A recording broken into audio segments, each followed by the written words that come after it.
Hi friends, இன்றைக்கி வந்து எல்லாருக்கும் வணக்கம். நம்ம வந்து இன்றைக்கி என்ன செய்ய போகிறோம்னா மீன் குழம்பு செய்ய போகிறோம். மீன் குழம்பு செய்யறதுக்கு என்னென்ன பொருள்னு சொல்லிட்டு நம்ம பார்த்துருவோம். ஃபஸ்ட்டு எண்ணெய், அப்புறம் கடுகு, வெந்தயம், கருவேப்பிலை, வெங்காயம், பச்சை மிளகாய், தக்காளி, அப்புறம் கவலை மீன் வாங்கி வச்சுருக்கோம். இன்றைக்கி கவலை மீன் குழம்பு தான் செய்ய போகிறோம். தேவையான மிளகாத்தூள், உப்பு, அப்புறம் மீன் குழம்புக்கு தேவையான புளி. ஓகேங்களா? இப்போ வந்து நெக்ஸ்ட்டு நம்ம என்ன பண்ண போகிறோம், சமைக்க போகிறோம். ஃபஸ்ட்டு என்ன பண்ண போகிறோம், மீன் குழம்புக்கு தேவையான எண்ணெயை வந்து நம்ம ஊற்றிக்க போகிறோம். கடுகு போட்டுக்கலாம்.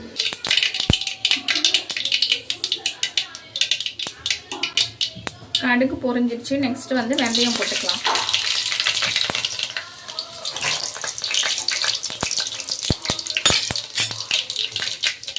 வெந்தயம் கொஞ்சம் பொன்னிறமாக வந்ததுக்கப்புறம் நெக்ஸ்ட்டு வந்து நம்ம என்ன போட போகிறோம்னா கருவேப்பிலை போட்டுட்டு நெக்ஸ்ட்டு வெங்காயம், நம்ம எடுத்துருக்கிற மீனுக்கு தேவையான வெங்காயத்தை நம்ம போட்டுக்கலாம்.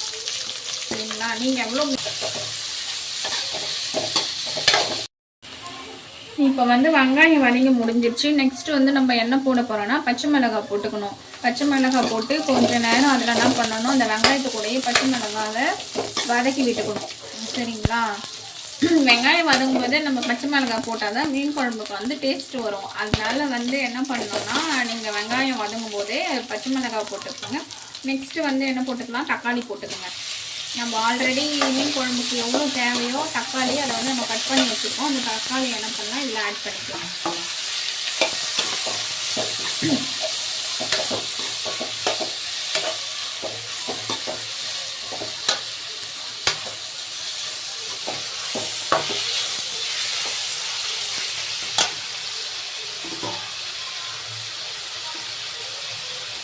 தக்காளி வதங்கும் போதே தேவையான அளவு உப்பு சேர்த்துக்கலாம். ஏன் நம்ம வந்து முன்னாடி உப்பு சேர்க்குறோம்னா சீக்கிரமாக தக்காளி வதங்கிடும். தக்காளி பாருங்க நல்லா வதங்கிடுச்சு. தக்காளி நல்லா வதங்கினா மீன் குழம்பு வந்து நல்லா இருக்கும். அதனால நல்லா தக்காளி வதங்குற வரைக்கும் கடல் கொடுத்துட்டே இருங்க.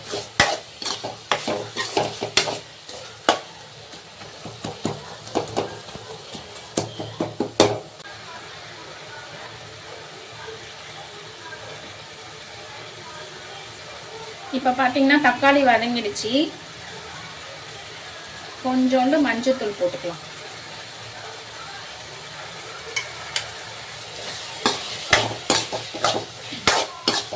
மஞ்சத்தூள் போட்டு கலரி விட்டுட்டு நெக்ஸ்ட் வந்து நம்ம மீன் குழம்புக்கு தேவையான மிளகாத்தூள் வந்து எடுத்து வச்சுருக்கோம். இப்போ அந்த மிளகாத்தூள் என்ன பண்ணலாம், நம்ம இதில் சேர்த்துக்கலாம்.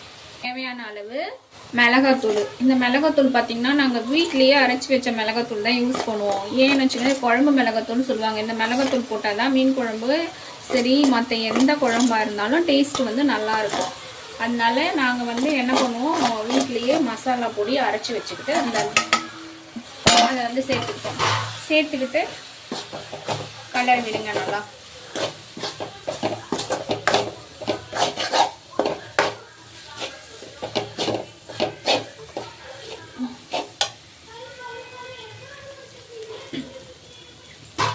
கலரி விட்டாச்சு. அடுத்தது என்ன பண்ணணும், புளி கரைச்சி வச்சுருக்கேன் தேவையான அளவு. அந்த புளியை வந்து அதில் விட்டுக்கலாம்.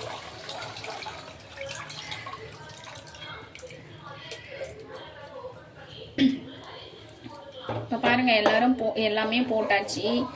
மிளகாத்தூள் போட்டு கொஞ்சம் நேரம் பொறுத்து உங்களுக்கு எவ்வளோ புளிப்பு காரம் அதுக்கேற்ற மாதிரி நீங்கள் செக் பண்ணி உப்பு மிளகாத்தூள் எல்லாம் போட்டு புளியெல்லாம் ஊற்றி விட்டாச்சு. இப்போ வந்து என்னென்னா உங்களுக்கு இந்த புளி வந்து ஊற்றி கொதிக்கிறதுக்கு ஒரு 1/2 hour ஆகும். 1/2 hour கொதிக்க வைக்கிறதுக்காக நம்ம என்ன பண்ணலாம், மூடி போட்டு மூடி வச்சிடலாம். 1/2 hour கொதிச்சதுக்கப்புறம் மீன் போட்டுக்கலாம். ஓகேவா? ஓகே ஃப்ரெண்ட்ஸ், ஒரு 10 நிமிஷம் மீன் குழம்பு வந்து கொதிச்சிடுச்சு. எப்படி கொதிச்சிருக்குது சொல்லிட்டு நம்ம பார்க்கலாம். ஓகே, நல்லா கொதிச்சு வந்துருச்சு. இப்போ வந்து நம்ம உப்பு காரம் எல்லாம் கரெக்டாக இருக்கான்னு சொல்லிட்டு ஒரு முறை செக் பண்ணிக்கலாம். ஓகே ஃப்ரெண்ட்ஸ், உப்பு காரம் மிளகாத்தூள் எல்லாமே கரெக்டாக இருக்குது. இன்னும் மீன் குழம்பு கொதிக்கலை. நம்ம கொதிக்கிற வரைக்கும் மூடி வைக்கலாம். ஓகே ஃப்ரெண்ட்ஸ், இப்போ குழம்பு கொதிச்சிடுச்சு. இப்போ வந்து நம்ம மீன் போட்டுக்கலாம். என்ன கிருஷ்ணா?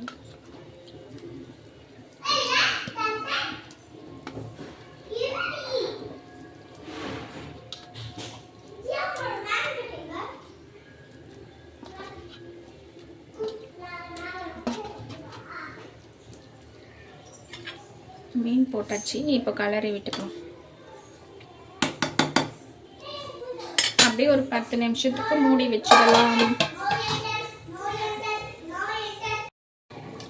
ஓகே ஃப்ரெண்ட்ஸ், இப்போ மீன் வந்து குக் ஆயிடுச்சான்னு சொல்லிட்டு நம்ம பார்க்க போகிறோம்.